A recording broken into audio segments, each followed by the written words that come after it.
Welcome to another podcast of Business Breakthroughs. Today with me, we have Cerise. Cerise is living in the UK, but we are not in the UK right now. We are in Romania on our mastermind.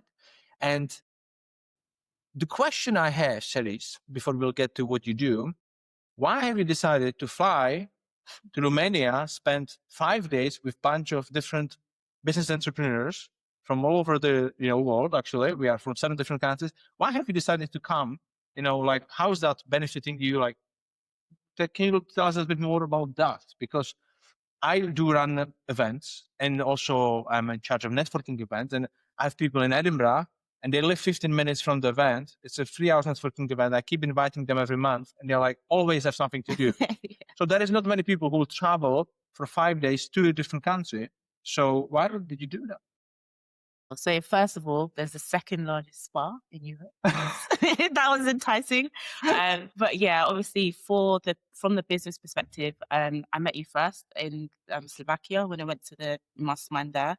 And the reason why I came back and decided to do this again is the value that I got from being in that space. Like 5 days, you're with a bunch of people. Things get deep. I cried again on this one. But I think like when building your business, it's really important to face yourself, face your fears, and have other people shine a light on things so you can be aware of things that maybe you aren't aware of, or have ideas that you wouldn't have come up by yourself. And being in this environment for such sort of compressed sort of time helps you accelerate your growth when it may have taken you months or even years. Yes. No, you said it very well, because like the compression of time, that's so important. Like that's what I actually learned from Tony Robbins, because that's what he's teaching. Like he compressed, firstly decades of people of learnings into 3, 4, 5 days events, and then people learn it in a quick way, and then they do it again 3 months later or 6 months later, and do it again, because then you apply it and go again, and you learn and you apply it. Perfect. So then tell me a little bit more about you. What is it you do in the UK? What is your business? So we can get to a little bit know. Yeah, sure. So in a simple way, like say you wanted to find a new home to live in, you would go to Rightmove, maybe meet a few agents to find the place you want to go and move to.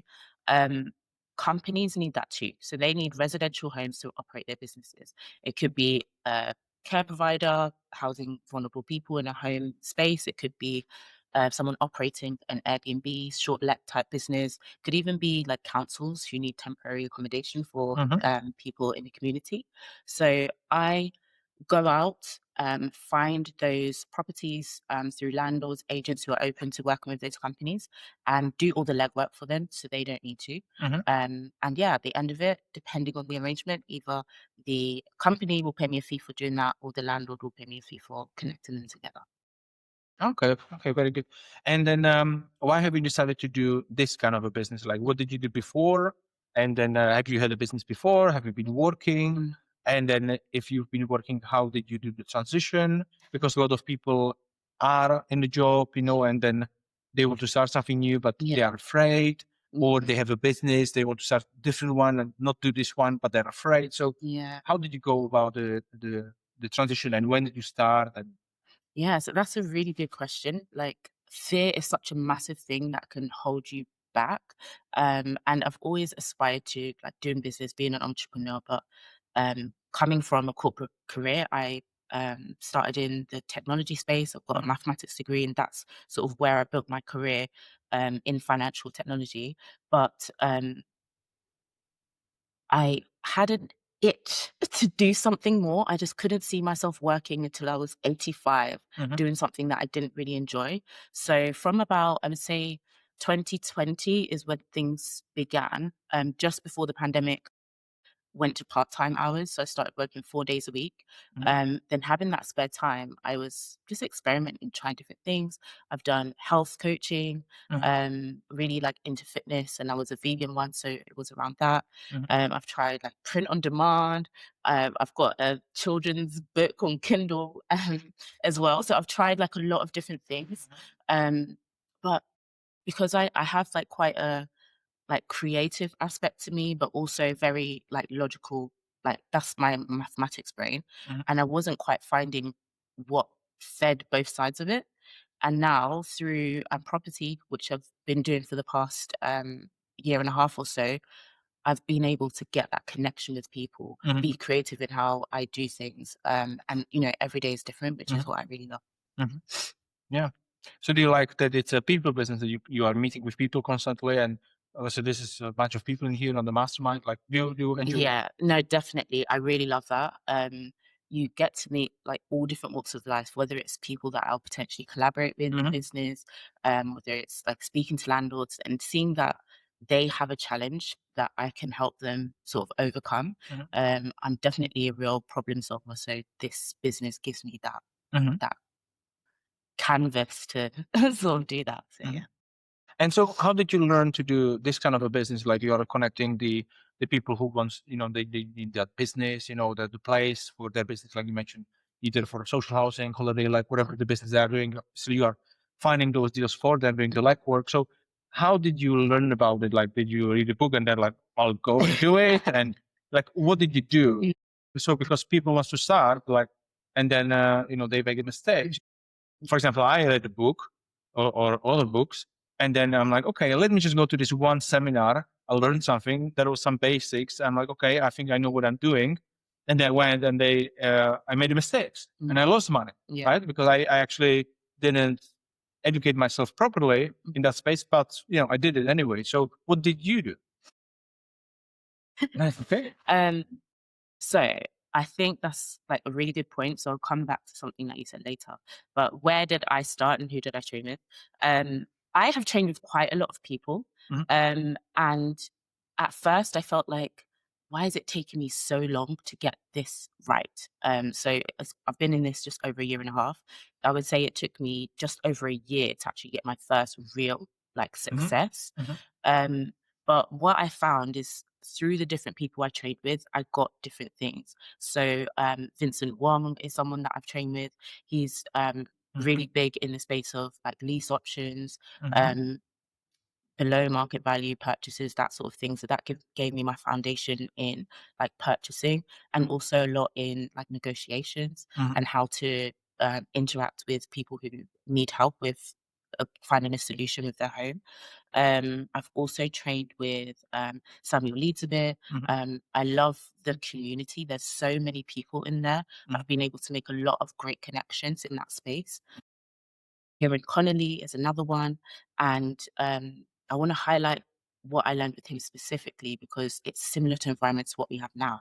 So we went out to a mansion in the Peak District for like 5 days, and just being in that intense environment, literally sleeping a few hours a day, just absorbing all of that knowledge. I would say like working with him was like one of the turning points for me really understanding how to do deal sourcing, like how to present myself effectively when I'm doing that.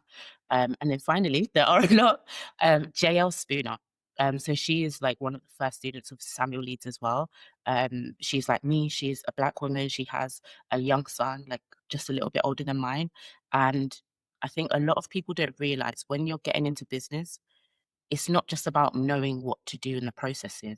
You also need to overcome that fear, have the self-belief, like know that you can do this. And that's something I'm so grateful to JL for sort of inspiring me and showing I can do this, I am enough. Yeah, quite a few, but I'm grateful for all of them. Yeah. Well, you pointed out very well about the the fear where people are feeling like, I don't know if to do it. So there is lots and lots of people, they go to the trainings, but doesn't lead anywhere. I've been on somewhere leads. For example, on this one event, it was the no money down, whatever, for 4 days. It was 200 of us there. And then we kind of connected, like, let's do Zoom calls once a week to, to kind of support each other. And I created the group with people, so that let's do the Zoom calls. And on the first Zoom call, I think there was maybe 30 people maybe showed up on the first week. People exciting. Yes, we'll do this. We'll go there. We'll do the deal sourcing. We'll do rent-to-rents. And it was all these strategies, lease options, and everybody excited. The second week, I think it was like 10 people. And the third week, I was alone. Wow. Nobody showed up. I'm like, where are those people? People give up so quickly, so quickly. I even spoke with another, used to be trainer for someone leads, and we spoke recently, and he also is helping people, people through property. And he said, like, from these people I trained, there's only like 5% people who are actually doing it, and then they are succeeding. And that's the reality. It's like, there's only, like yesterday I shared the thing about the podcast, right? Yeah. There is only 5% people who actually go over 100 episodes. Majority of the people do only the 3 episodes, and then 90% will give up after 3 episodes. So it's like people give up so quickly, especially because the social media is like, do rent to rent. So you try for 2 weeks, doesn't work. Do crypto trading. Okay, I'll do crypto trading. And that's the thing, like, because of how like the coaching industry in general works, like you want to accentuate the success, the highlights, like everything is about getting that win. Yeah. And people don't really see what goes underneath. Like, what work did it take them to get that? Yeah. And so they go into it with a lot of like hope and like the vision of what it can be, but they don't realize the work that it takes to get that. Yeah. And I think that kind of shocks a lot of people. And, if they just kept continuing, I think the only way to really fail is to stop. The only way to fail is to give up. And there's so many days I went through just like crying, like, what am I doing? Why did I like put so much into this and I'm not getting anything back? But I'm so glad that I persisted and I pushed on, because it's helped me grow as a person, and I've finally started to get that success that I want. Yeah, absolutely. Yeah, people don't realize it's a hard work. Yeah, It really that's they always, that's on one thing. It's difficult because people want the easy thing, but it's like when people are coming in here to the mastermind, or in the past, like I still do it, but like the coaching, like I speak to people, it's like, oh, it's gonna be hard work. You're not gonna be successful right away. Even this mastermind was like, yeah, we can help you to get the business going and more successful. It's gonna take minimum a year. It's not gonna be next 2 months, because you need to build the momentum. You need to start believing in yourself. Then you need to apply this and this and this and build on that. It takes time. I recently, like over a year ago in January, I joined GT Fox. And it was also like one of the parts was, it's called deal finance, where you can pitch your property deals or business deals to get the funding. And I'm like, yes, that's great. Good community, a lot of investors. There are like around 400 people, and you can pitch anytime you want. So last year I pitched 4 deals, good deals. It's not like bad deals, good deals. And then I pitched it and I didn't get funded, any of them. And then, but I wouldn't give up, right? I would be like, okay, I need to keep changing approach. And GT always speaks about the relationship. It's about relationship capital. It's more important than money. I would be asking people on the deep dives, what is it you want? What is it you want? What is it you want? And they would be telling me what kind of things they want. And the end of the day, it was about the relationship. I cannot come and speak in front of 400 people as a newbie. Nobody knows me in that community, and suddenly experts, suddenly people throw money at me. Even if I pay to be there, it doesn't work like that, right? So you still need to do the work. Yeah. And so actually it took a little bit over a year. And the first investor who invested now recently from Australia, it was now because I was building that relationship with him, and I built a relationship with a lot of. But this is what it takes. Yeah. But usually a lot of people, they're not going to put the extra work to it because they feel like, I paid, now I should get the result. No, now you pay to be in the room. Now it's your job to do the work to get to the next level, right? But a lot of people, they pay, go for the training, and now they think like, I paid, now I will be successful. Yeah. No, you won't. Yeah, you won't.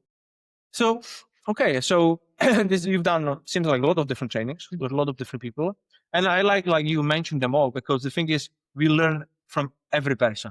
Like I've done something with Samuel Leeds, I've done something with, Alistair, I've done with Tony Robbins, with JT Fox doing now. And every person teaches something different. Yeah. So, I might learn one thing over there and I apply it. That's good. One thing over there.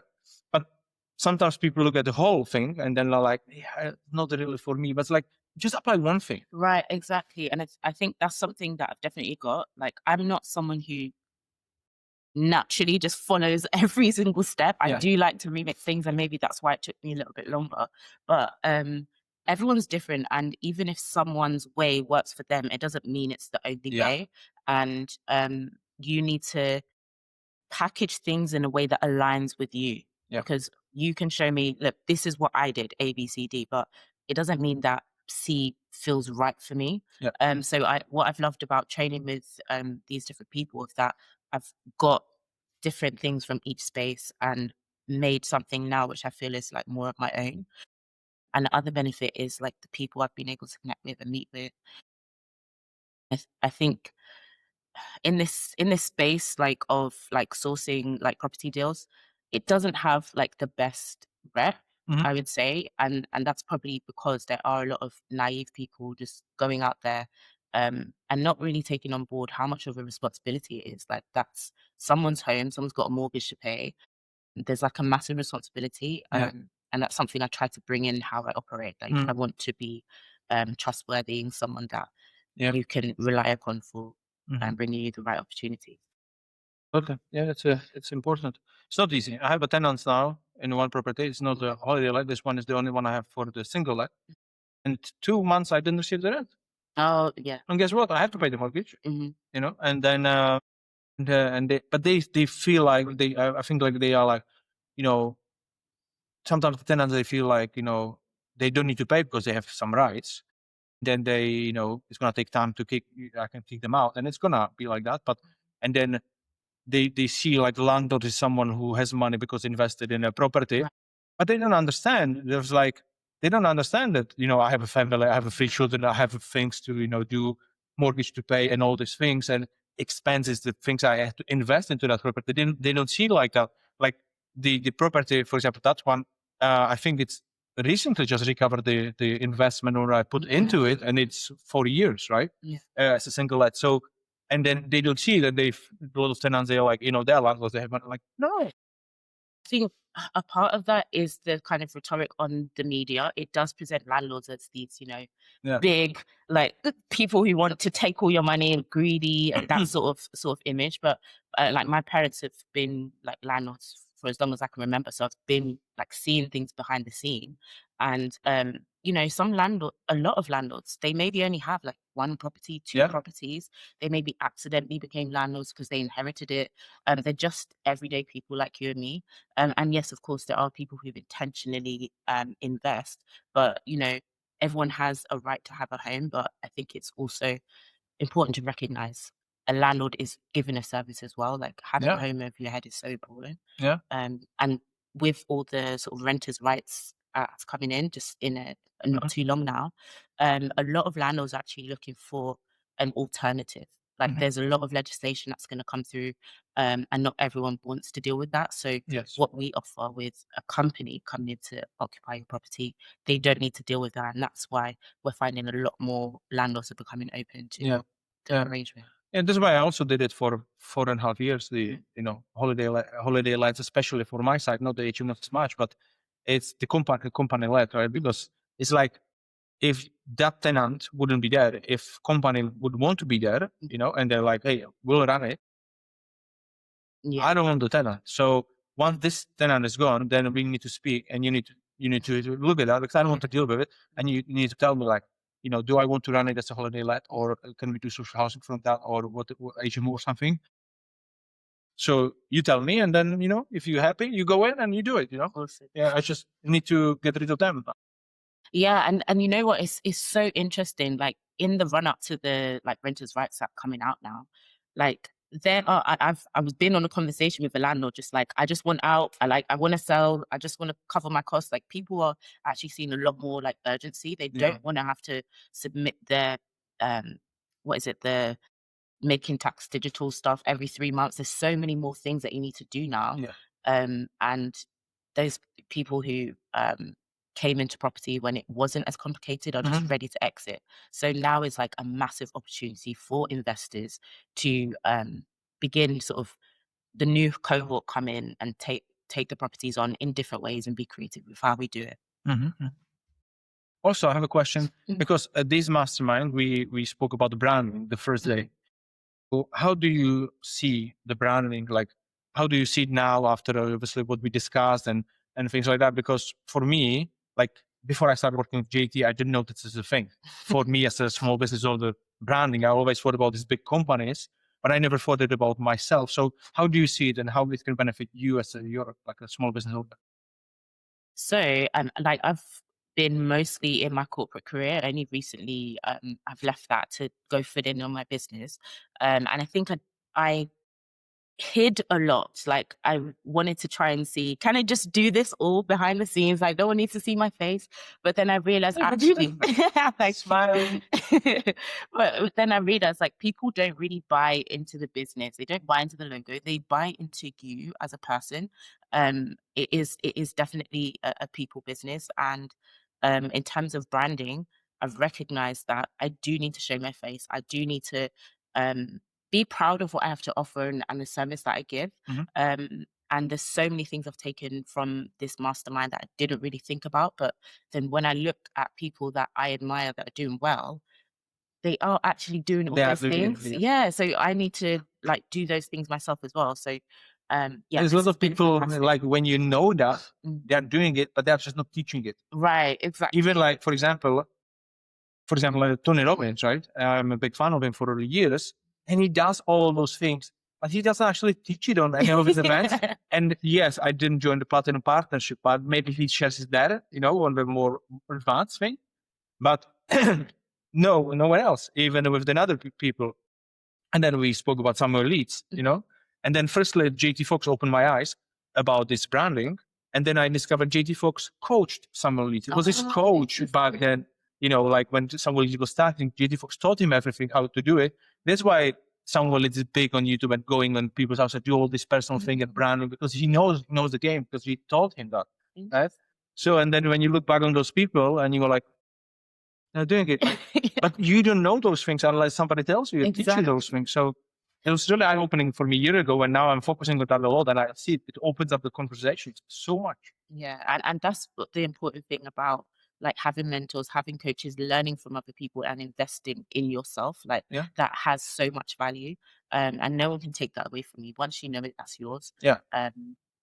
Yeah, that's the like everybody who is successful speaks about it. Like in the past, like I was a big follower of Robert Kiyosaki, right? So he always speaks about it like, even if he starts from scratch now, everything goes away, he's going to make it back so easily because he has all the knowledge, everything what he learned, he knows how to. So it's going to be very quick. The same what Samuel is doing on his videos, like go undercover, it doesn't have anything. And he just makes it happen. Yeah, exactly. Because he knows, I'll find that deal, I'll negotiate, I'll have this, I'll sell it. And he knows how it works. He knows how the game is played. So when you invest in yourself, that's not going to go anywhere. You can always make more money. That's why I invest a lot into self-development and education with the trainers, because I'm like, I'm going to learn that from them. And this is an opportunity. I'll just do it now. And, even if it's, at the moment I'm going to go with a bit of minus with, money, I don't care. Because what I'm going to learn, it's going to push me much further. And it's always like that. 100%. And but it's always scary. It is scary. Yeah. It is so scary. Like the first time that I like made my first investment into like coaching and working with someone, it was when I was doing health stuff. But it felt so scary, like when you're jumping in. But now that I've done that multiple times and I've actually been able to close sales where people are doing that with me, like it feels like so rewarding because you are able to deliver something of value at the end of that. Yeah. And I think of it like when you're jumping up, if you jump standing straight and you just jump, you're not going to go very high. But if you bend down, bend your knees, you're going to go so much further. And that's how I see what you mentioned about like the investment. Sometimes it does take you a bit down, but it will bring you back up higher. Yeah, that's a nice analogy. It's very nice. Oh, jumping, yeah. So I remember like in just last year with JT, we invested in I think it was in January or March now. Join it's called Insiders, but he was like, we'll be closing it. It's the last spots, but if you say something like that, it needs to be true, and it was true. It's closed now for new people, and then it was 30,000 for us to join. 30,000. But that was the biggest thing there, and then we're like, okay, so we made it happen, and then 2 weeks later, we made 25,000. Wow. Because what the things will be learned from him. Yeah. Right? On that event, because he was running like a coaching on 1%. And then we made 25 back. And I'm like, oh, amazing. So that's cool. And then I invested more and more and more. Just last year, it was 70,000. Wow. Just with him. But the thing is, what is bringing, like the value of the branding and everything, it's so much easier with a lot of different things. And now, like in the past, like, the hardest was to invest the first 2,000 pounds, which I invested in Tony Robbins and Dean Graziosi. It was Knowledge Business Blueprint. It was online training. And then I did that, and it was the hardest 2,000 pounds I ever invested, because when you are going from that employee mindset or having very little to live from, so then this first 2,000 is difficult. Yeah. But when you do it, like you said, again and again and again, and you do it, you make something and you see the results and you move forward, then you're like, oh, that's good. So you just keep investing. Exactly. Like Louise was mentioning, if you want to make millions, you need to invest hundreds of thousands. Right. If you want to make tens of millions, you invest millions. So that's the only way. And people expect they'll invest 2,000 and they'll be making 200,000. No, if you invest 2,000, you're going to be making 20,000, 30,000. Then you need to invest 10, 20 to get to 100. And I think as well, like even besides the money, that it is about taking action. Action. You can't go to these spaces, just write down notes, absorb everything and not go and do it. Like you have to sort of take that leap. It will feel scary. It won't feel comfortable. But for you to go, you have to feel uncomfortable. I think people sometimes expect to be like handheld and guided, but you do need to take that leap of faith with it. And that's what I find out a little bit it works for me, but I've seen it with other people, because I didn't have the money to invest. Even when I went to the Summer Leads in 2021, I was on the free event and it's like, come to the no money down for 2K. I'm like, I don't have 2K. I texted a few people and the one person borrowed me 1,000, the other person borrowed me 1,000. I put it together, 2,000 I went in. But because I landed, I work hard because I know I have obligation. And so I always work much harder. And I found out the people who had the money saved and they invested. They didn't do anything because let's say they had 10K saved and they put 2 and then they went, tried to limit the reward. And like, oh, I just lost 2K. But I couldn't say it. Yeah. I had to make you had to pay those people back, right? So I had to show the proof and do it, right? So more you do it, it just becomes easier and you just get pushed. So that's what I found out. Yeah. Okay, so I have a last question before we wrap it up. So if you've ever been, and I know you've been, in any kind of tough situation, in a business or a personal life, doesn't matter, how did you overcome it? What helped you the most to overcome that? Because there are people in those tough places right now, and what kind of would you tell them to what helped you, which they can maybe like, oh, I never didn't try that. Maybe let's try that. Is anything what you have in mind? It's a really, really good question. I could speak about some stuff in the past, but I'll bring it more to like home to now. I'm in the current situation where I have just left my job to like go fill in on my business.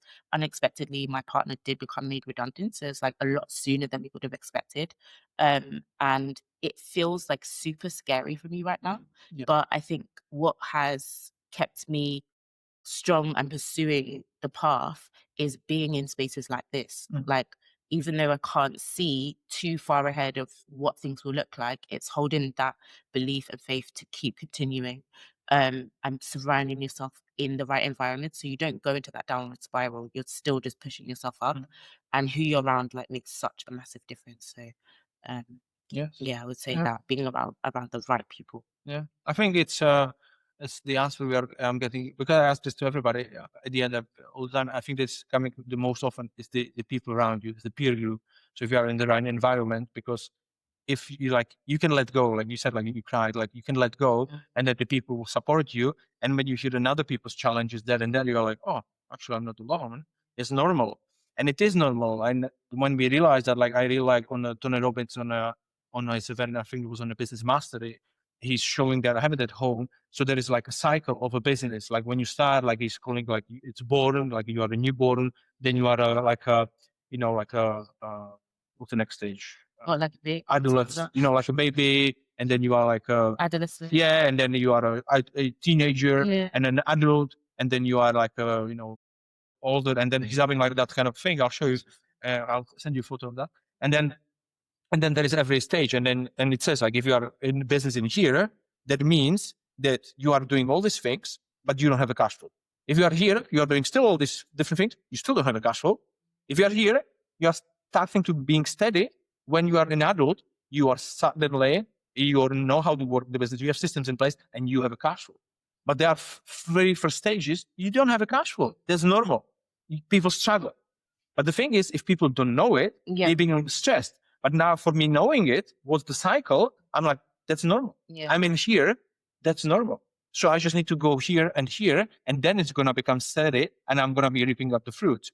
But if you don't know the cycle, then we get stressed. And that's why reading books and checking history is so important because there are different cycles, like in the seasons, right? So once we know those cycles, then we are not stressed because we are like, yes, we are at this beginning of cycle. It's normal. So we just need to be going through that. And for some people, the cycle is quicker. Like we have here 19-year making a lot of money. So for him, everybody has a different kind of a path, but everybody has different problems, right? Exactly. So I know people, they are very rich, but they are not very healthy. So, I mean, we are healthy, we take care about ourselves. Yeah. And then we are growing the business. And so it's there's that. So Yeah. thank you very much, Cerise, for being on the podcast. I hope we'll do it again in the future, see where you are and maybe a year from now. No, that would be great to do. Yeah.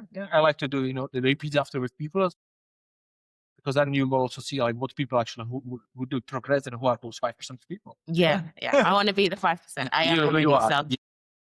Perfect. Thank you very much. Thank Awesome. you.